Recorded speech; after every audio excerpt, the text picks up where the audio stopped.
think the thing that can make stalking difficult for law enforcement is oftentimes they're responding to a single incident, and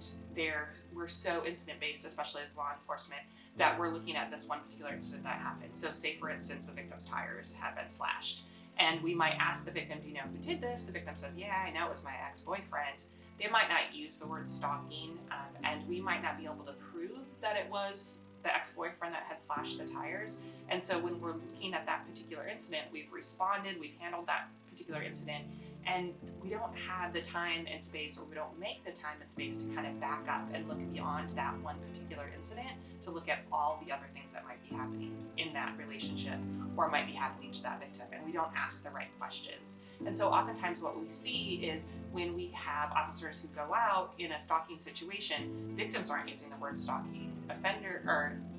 The responding law enforcement officer doesn't look at that particular incident as part of a stalking course of conduct. They think of it as a vandalism or a harassment issue.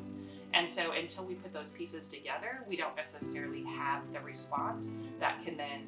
push it up to a detective level, or push it up to an investigative level where somebody might have more training or more understanding of what stalking actually looks like. And so oftentimes what we see is victims who reach out to law enforcement, and they've reached out to law enforcement in several different jurisdictions,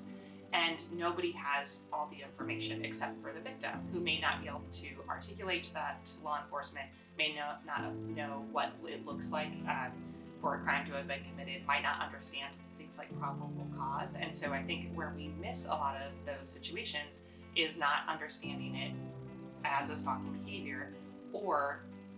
mislabeling it as harassment or vandalism crime. And I think in that other place where we miss it is within the context of sexual and domestic violence crimes, where we are so focused on the domestic violence that has occurred that we miss the stalking behavior and miss the opportunity to charge stalking as well.